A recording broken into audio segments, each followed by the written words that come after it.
Seven sister নিয়ে doctor Mohammad ইউনূসের মন্তব্যে ভারত জুড়ে এখন রাজনীতিতে চলছে তুলপাড়। ভারতের রাজনীতিবিদরা এক একজন এক এক রকম মন্তব্য করছে, উম্মাদের মতো পাগল হয়ে গিয়েছে মনে হচ্ছে। ডক্টর মোহাম্মদ ইউনূস বাংলাদেশে থাকার কারণে ভারত হয়ে যাবে লন্ডভন্ড। অন্তর্বর্তীকালীন সরকারের প্রধান উপদেষ্টা ডক্টর মোহাম্মদ ইউনূস চীন সফরে ভারতের সেভেন সিস্টার নিয়ে ছোট্ট একটি মন্তব্য করেছেন। এই মন্তব্যের জের ধরে ভারতের রাজনীতিবিদ, সামাজিক কর্মী, সাংবাদিক সকলের গায়ে দাউ দাউ করে আগুন জ্বলছে। 7 states of India, eastern part of India, called Seven Sisters. Doctor ইউনূসের এই মন্তব্য নিয়ে ভারতের নীতি নির্ধারক ও রাজনীতিবিদদের মধ্যে বেশ তোলপাড় শুরু হয়েছে। ডক্টর ইউনূসের এই বক্তব্যকে হুমকি হিসাবে পাঠ করছেন তারা। একটা কথা গরিব আভাগা অ্যাডভান্স বলে দিলাম, আগামী নির্বাচনে বিএনপির প্রধান প্রতিদ্বন্দ্বী হবে। রাজনীতির মাঠে বলেন, লড়াইয়ের মাঠে বলেন, সোশ্যাল মিডিয়াতে ইনফ্লুয়েন্সে বলেন, সেটা হচ্ছে জাতীয় নাগরিক পার্টি। আসসালামু আলাইকুম প্রিয় দর্শক, বর্তমান সময়ের বাংলাদেশের রাজনৈতিক প্রেক্ষাপট বা রাজনৈতিক পরিস্থিতির উপর বিশ্লেষণ করে আপনাদের সামনে কিছু গুরুত্বপূর্ণ টপিকস নিয়ে হাজির হয়েছি। এমনকি আমি আশা করছি ভিডিও শুরুটা দেখেই বুঝতে পেরেছেন আজকের নিউজটি কতটা গুরুত্বপূর্ণ। তো প্রিয় দর্শক, যারা ভিডিওটি অন করেছেন তারা ভিডিওটি না টেনে সম্পূর্ণ মনোযোগ সহকারে দেখবেন, তাহলে ভিডিওর মূল রহস্য বা আসল ঘটনাগুলো জানতে বা বুঝতে পারবেন। তো প্রিয় দর্শক, আমি আর বেশি কথা বাড়াবো না, চলুন দেখে আসি আজকের সেই কাঙ্ক্ষিত ভিডিওগুলো। তবে তার আগে বলি, যারা এখনও চ্যানেলটি সাবস্ক্রাইব করেননি তারা চ্যানেলটি সাবস্ক্রাইব করে পাশে থাকা বেল আইকনটি বাজিয়ে দেবেন। আর যারা ইতিমধ্যে সাবস্ক্রাইব করে রেখেছেন তাদেরকে অসংখ্য ধন্যবাদ। তো চলুন দর্শক, আমরা একটা লাইক দিয়ে ধারাবাহিকভাবে সকল ভিডিও বিস্তারিত আলোচনা দেখে আসি। অন্তর্বর্তীকালীন সরকারের প্রধান উপদেষ্টা ডক্টর মোহাম্মদ ইউনূস চীন সফরে ভারতের সেভেন সিস্টার নিয়ে ছোট্ট একটি মন্তব্য করেছেন। এই মন্তব্যের জের ধরে ভারতের রাজনীতিবিদ, সামাজিক কর্মী, সাংবাদিক সকলের গায়ে দাউ দাউ করে আগুন জ্বলছে। তারা ডক্টর মোহাম্মদ ইউনূস যেই মন্তব্য সেটা গ্রহণ করে নিতে পারছেন না, তারা সেটা সহ্য করে নিতে পারছেন না। তারা আসলে কোনোভাবেই ডক্টর মোহাম্মদ ইউনূস যে এরকম কথা বলতে পারেন সেটাও মেনে নিতে পারছেন না। এখন তারা আর সহ্য না করতে পেরে তাদের যেই পেপার, পত্রিকা, মিডিয়া সব জায়গায় ডক্টর মোহাম্মদ ইউনূস চর্চা হচ্ছে ব্যাপকভাবে।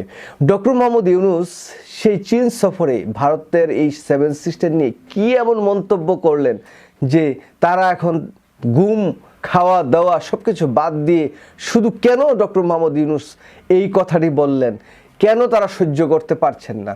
মৌকের মতো এখন ভারতের অনেক সাংবাদিক ফালাফালি শুরু করেছেন। দেখুন, ডক্টর মোহাম্মদ ইউনূস বলেছেন যে ভারতের পূর্বাঞ্চলে অবস্থিত সেভেন সিস্টার নামে পরিচিত 7টি রাজ্য সম্পূর্ণরূপে ল্যান্ডলক, স্থলবেষ্টিত। সমুদ্রের সঙ্গে তাদের যোগাযোগের কোনো উপায় নেই। আমরাই এই অঞ্চলে জন্য সমুদ্রের একমাত্র অভিভাবক। মানে সমুদ্র পথে ভারতের এই সেভেন সিস্টারগুলোতে যে ভারত পণ্য আনা নেওয়া করে, সেটা বাংলাদেশের যে সমুদ্র সীমা সেটা ব্যবহার করেই তারা নেয়। সেটার জন্য বাংলাদেশ তো কোনো কিছু চায় না, তারপরেও বাংলাদেশেই কিন্তু এই ভারতের এই সেভেন সিস্টারের সাথে ব্যবসা বাণিজ্য আরও এগিয়ে নিতে পারে। এরকমই একটি মন্তব্য কিন্তু ডক্টর মোহাম্মদ ইউনূস করেছেন। এই মন্তব্যটি এখন আর ভারত নিতে পারছেন না।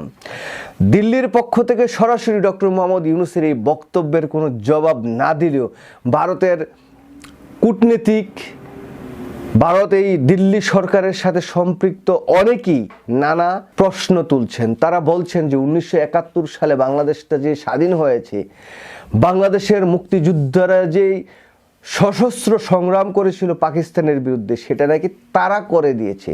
ভারত নাকি বাংলাদেশের সেই স্বাধীনতা যুদ্ধটা করে দিয়েছে। বাংলাদেশকে ভারত সাহায্য সহযোগিতা করেছে, অনেক কিছু করেছে, আমরা সেটা স্বীকার করি, কিন্তু ভারতই বাংলাদেশকে স্বাধীন করে দিয়েছে এমনও মন্তব্য তারা করছেন। আবার অনেকে তো আগ বাড়িয়ে বাংলাদেশকে তারা দখল করার কথাও বলে ফেলেছেন। আবার অনেকে এটাও বলেছেন যে ভারত যদি চক্ষু গরম করে তাহলে বাংলাদেশের যেই সমুদ্র সীমা সেটাও নাকি ভারত নিয়ে নেবে। আবার অনেকেই বলছেন যে ডক্টর ইউনূস তার যেই বক্তব্য সেটা অনেক বেশি বলে ফেলেছেন। যত ছোট একটি রাষ্ট্রর নেতা হিসেবে এত বড় কথা বলা ডক্টর মোহাম্মদ ইউনূসের উচিত হয়নি। আবার অনেকেই বলছেন বাংলাদেশটা তো তৈরি করছি আমরা, মানে কি যে বলবো, এখন তারা আসলে পাগল হয়ে গেছে, এক প্রকার বলতে পারেন যে ভাই পাগল হয়ে গেছে ভারত। এখন আর ডক্টর মোহাম্মদ ইউনূসের বিরুদ্ধে যেইভাবে লাগছে, তবে এখন কিন্তু আমি আরেকটা বিষয় সন্দেহ করছি, ডক্টর মোহাম্মদ ইউনূসের যে ডিসেম্বরে নির্বাচন অথবা মে জুনে নির্বাচন, সময় কাছাকাছি 1 বছরের মতো একটা সময় আছে সব কিছু মিলিয়ে যদি হিসাব নিকাশ করি। এখন আমার সন্দেহ হচ্ছে যে শহীদ রাষ্ট্রপতি জিয়াউর রহমানকে কিন্তু এই ভারত সহ্য করতে পারেনি। এই যে ওআইসি সার্ক টার্ক নিয়ে শহীদ রাষ্ট্রপতি জিয়াউর রহমান যেভাবে মানে উৎপাত করছিল ওই সময়, বাংলাদেশের উন্নয়ন, অগ্রযাত্রা, অর্থনীতি, বাংলাদেশের ব্যবসা, বাংলাদেশের গার্মেন্টস, বাংলাদেশের এই যে শ্রমিকদের বিদেশ পাঠানো, সব কিছু মিলে ভারত কিন্তু সেই সময় সহ্য করতে পারে নাই জিয়াউর রহমানকে। তারই ফলশ্রুতিতে কিন্তু ভারত এবং শেখ হাসিনাকে দিয়ে ডক্টর ইউনূসের এই মন্তব্য নিয়ে ভারতের নীতি নির্ধারক ও রাজনীতিবিদদের মধ্যে বেশ তোলপাড় শুরু হয়েছে। ডক্টর ইউনূসের এই বক্তব্যকে হুমকি হিসাবে পাঠ করছেন তারা। দিল্লি আনুষ্ঠানিকভাবে ডক্টর ইউনূসের বক্তব্যের কোনো প্রতিক্রিয়া না জানালেও রাজনৈতিক নেতারা এটি নিয়ে কথা বলছেন। এনডিটিভি ও টাইমস অফ ইন্ডিয়ার প্রতিবেদনে এসব বিষয় উঠে এসেছে। আসামের মুখ্যমন্ত্রী হিমন্ত বিশ্ব শর্মা ডক্টর ইউনূসের মন্তব্যের প্রতিক্রিয়ায় বলেছেন, এই মন্তব্যগুলো ভারতের চিকেন নেক্স করিডোরের দুর্বলতা নিয়ে পাকিস্তান ও চীনের দীর্ঘদিনের প্রচারণাকে মদদ দেবে। উত্তর পূর্বকে মূল ভূখণ্ডের সঙ্গে সংযুক্ত করতে শক্তিশালী রেল ও সড়ক অবকাঠামো নির্মাণ জরুরি বলেও মন্তব্য করেন তিনি। ত্রিপুরার আদিবাসী দল টিপ্রা মথার নেতা প্রদ্যোৎ মাণিক্য বলেন, 1947 সালে চট্টগ্রাম ভারতের হাতে থাকলে আজ এই সমস্যা হতো না। বাংলাদেশের পরিবর্তে আমাদের নিজস্ব সমুদ্র বন্দর প্রয়োজন। বাংলাদেশে নিযুক্ত ভারতের সাবেক হাইকমিশনার বিনা সিক্কি প্রধান উপদেষ্টার এই মন্তব্যকে অবাক করা বলে অভিহিত করেছেন এবং তিনি জোর দিয়ে বলেছেন, উত্তর পূর্বাঞ্চল ভারতের অবিচ্ছেদ্য অংশ। ভারতীয় সংবাদ সংস্থা ANI-কে বিনা সিক্কি বলেন, প্রধান উপদেষ্টা মোহাম্মদ ইউনূসের মন্তব্য অত্যন্ত হতাশাজনক। এই ধরনের মন্তব্য করার কোনো অধিকার তার নেই। ডক্টর ইউনূসের বক্তব্যের প্রতিক্রিয়া জানিয়েছে ভারতের প্রধান বিরোধী দল কংগ্রেসও। সোমবার কংগ্রেস ইউনূসের বক্তব্যকে উত্তর পূর্বাঞ্চলের নিরাপত্তার জন্য খুব বিপজ্জনক বলে অভিহিত করেছে এবং অভিযোগ করেছে যে কেন্দ্র সরকার মণিপুর সহ এই অঞ্চলের উপর যথেষ্ট গুরুত্ব দিচ্ছে না। একটা কথা গরিব আভাগা অ্যাডভান্স বলে দিলাম, আগামী নির্বাচনে বিএনপির প্রধান প্রতিদ্বন্দ্বী হবে। রাজনীতির মাঠে বলেন, লড়াইয়ের মাঠে বলেন, সোশ্যাল মিডিয়াতে ইনফ্লুয়েন্সে বলেন, সেটা হচ্ছে জাতীয় নাগরিক পার্টি। আর এই দলটির দ্য ব্লুটুথ বয় হাসনাত আবদুল্লাহ মাঝে মাঝে এমন বক্তব্য দেন যেটা দিয়ে পুরো বাংলাদেশ কাঁপাই দেন। আর এইবার তিনি যে কাজটা করেছেন, এই কাজটা নির্বাচনে বিএনপির যে পাশ করার যে সম্ভাবনা, নাম্বার 1, নাম্বার 2, বিএনপির প্রতি যে মানুষের আস্থার জায়গা, সেটাকে কিন্তু মোটামুটি পুরা একটা আছা বাঁশ দিয়ে কিন্তু মোটামুটি এটা বন্ধ করে দিচ্ছে। একটি স্টেটাস এই মুহূর্তে খুবই ভাইরাল, আপনারা দেখছেন তো। আমি গেল পরশুদিন অথবা গতকালকে মইবি না একটা নিউজ দিয়েছিলাম যে সংস্কার কমিশনের যেই মতামতগুলা, মানে প্রত্যেকটা রাজনৈতিক দল সরকারের সংস্কার কমিশনের উপর যে মতামত দেয় সেইটা পাবলিক করে দিয়েছে আমাদের সরকার। তবে আমি আপনি খুঁজে এগুলা পাওয়া এত সোজা ব্যাপার না। তো আমি আপনি খুঁজে পাওয়ার জন্য ফেসবুকে ছাইরা দিছে এগুলা হাসনাত আবদুল্লাহ। এর মাঝখানে স্টেটাসটা কি দিছে দেখেন, বিএনপিওয়ালারা কিভাবে নেবেন বিষয়টা। প্রধানমন্ত্রীর ক্ষমতা কমানোর প্রস্তাবে না করে দিয়েছে বিএনপি, মানে আরো একজন হাসিনা লোডিং। হোয়াট ইজ ই মিন? হাসনাত আবদুল্লাহ কি বুঝাতে চাচ্ছেন যে খালেদা জি আগামী দিনের শেখ হাসিনা হতে যাচ্ছেন? স্পষ্ট সে বলছে যে মানে আরো একজন হাসিনা লোডিং। এরপর সে বলছে, এত এত রক্ত দেওয়ার পর আমাদের আশা ছিল অন্তত আর কিছু না হোক, দুর্নীতি না কমুক, অন্তত আরেকজন হাসিনা যাতে না হয় সেই আইনটা করতে যাইতে। বিএনপি আজ স্পষ্ট জানাইয়া দিছে এই সংস্কার ওরা করতে দেবে না। 90-এর সাথেও এই দলটা প্রথম গাদ্দারি করেছিল, মানে বিএনপি একটা গাদ্দার দল। 24-এর সাথেও প্রথম বেইমানিটা এই বিএনপি করলো। What is mean? মানে বিএনপি গাদ্দার এবং বেইমান। বাট ফ্যাক্ট ইজ এরা গাদ্দারি করে বারবার আওয়ামী লীগ ফেরত আসে। 24-এ ভাবছিলাম এরা কিছু অন্তত শিখছে, বাট আজ প্রমাণ হলো কিছুই শিখে নাই, কিছুই বদলায় নাই। এরা হাসিনার বিরোধিতা করত মূলত নিজেরা হাসিনা হওয়ার জন্যই। হাসনাত আব্দুল্লাহর মাথা পুরা আউলাই গেছে।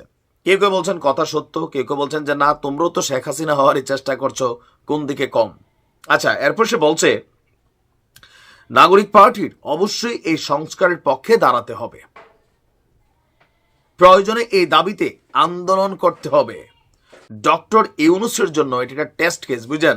প্রয়োজনে আবার আন্দোলন করতে হবে, বিষয়টা বলছেন। বিএনপি বলতেছে একটা আন্দোলন হবে, রাজপথে নামবে, জাতীয় নাগরিক পার্টি ডাক দিচ্ছে প্রয়োজনে আন্দোলন করবে।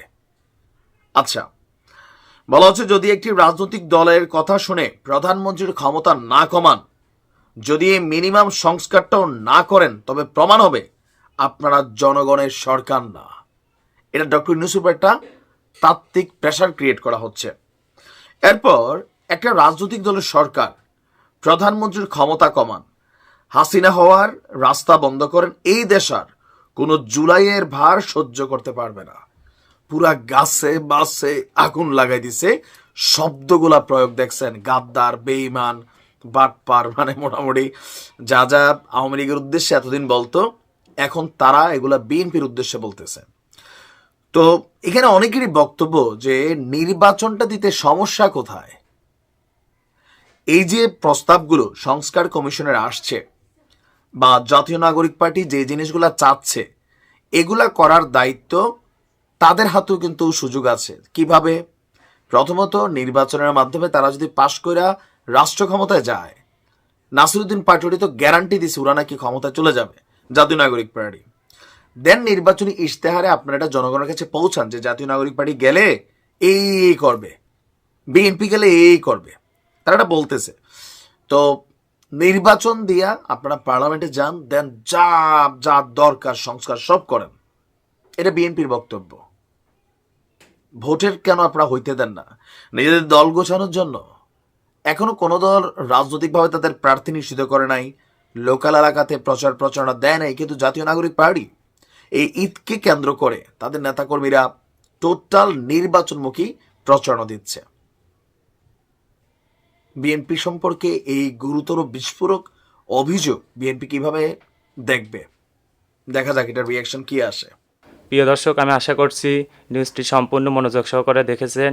নিউজ সম্পর্কিত কোনো তথ্য বা মতামত থাকলে কমেন্ট বক্সে জানিয়ে যাবেন। আজকের মতন এখানে শেষ করছি, ফিরছি পরবর্তীতে কোনো নিউজ নিয়ে। এ পর্যন্ত ভালো থাকবেন, আল্লাহ হাফেজ।